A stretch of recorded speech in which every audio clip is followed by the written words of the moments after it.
मैं इसी टीम के वक्ता महोदय को मंच पर आमंत्रित करती हूँ। कृपया जोरदार तालियों से स्वागत कीजिए।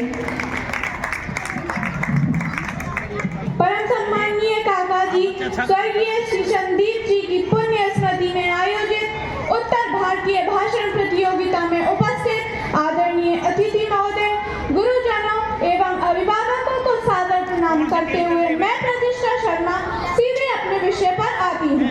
आधुनिक युग में गांधी जी के विचारों की प्रासंगिकता। पूज्य बापू के बारे में हमने सुना है कि दीदी हमें आजादी बिना खड़क बिना ढाल, साबरमती के संत तूने कर दिया कमाल। पर क्या सचमुच हमें आजादी बिना खड़ा व ढाल से मिली है? क्या ऐसा कहकर हम हमारे देश के अमर शहीदों के बलिदानों का अपमान नहीं कर रहे? क्या ऐसा कहकर हम वीरांगना लक्ष्मीबाई की तलवार के पराक्रम, उनके बलिदान का महत्व कम नहीं कर रहे? मुझे लगता है कि यदि बिना ढाल और तलवार से आजादी मिली होती तो असंख्य भारतीयों ने संघर्ष करते हुए बलिदान न दिया होता।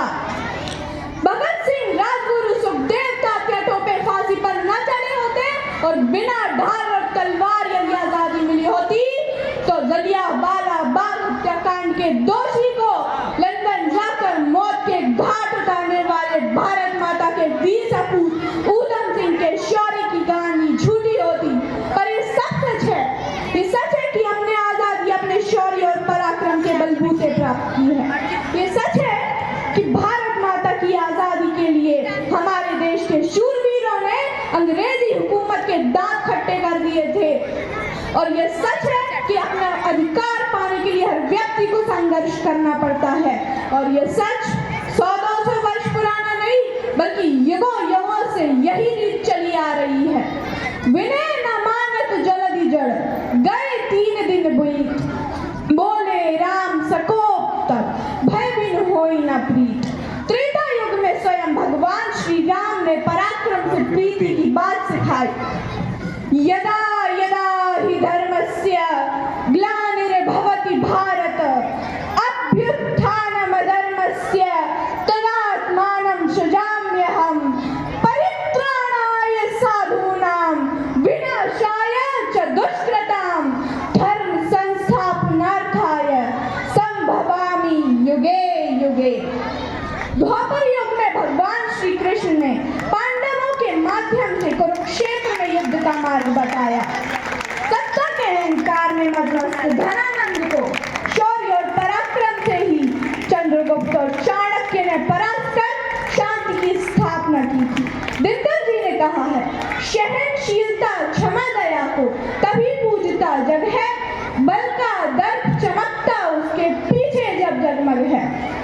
यह सब जानते हुए भी हमें सिक्के के दूसरे पहलू को नहीं भूलना चाहिए। गांधी जी को सोशल मीडिया और व्हाट्सएप यूनिवर्सिटी के माध्यम से सुनने की बजाय यदि हम उन्हें पुस्तकों में पढ़ें तो उनके समग्र विचारों से रूबरू हो पाएंगे, जो आधुनिक युग में ही नहीं बल्कि हर युग में प्रासंगिक हैं। बापू ने हमें बताया है कि जैसा हम सोचते हैं वैसा ही बन जाते हैं। बापू का यह विचार सार्वकालिक सत्य है। बापू ने हमें बताया है कि जो बदलाव हम दुनिया में देखना चाहते हैं पहले वे हम स्वयं से शुरू करें। बापू की यह अवधारणा सदैव प्रासंगिक है और रहेगी। बापू ने हमें बताया है कि पहले लोग हमें अनदेखा करेंगे, फिर वे हमारा मजाक उड़ाएंगे, फिर वे हमसे लड़ेंगे और अंत में हम जीत जाएंगे। बापू की यह अवधारणा सदैव सत्य है और रहेगी। बापू ने हमें बताया है कि शिक्षा का उद्देश्य चरित्र निर्माण होना चाहिए। तो क्या आधुनिक युग में चरित्र निर्माण की आवश्यकता नहीं है? बिल्कुल है। और अंत में कि यही बापू ने हमें बताया है कि लंबे लंबे भाषणों से कई गुना अच्छा है इंच भर कदम बढ़ाना। बापू के यह विचार प्रासंगिक है, प्रासंगिक रहेंगे। धन्यवाद।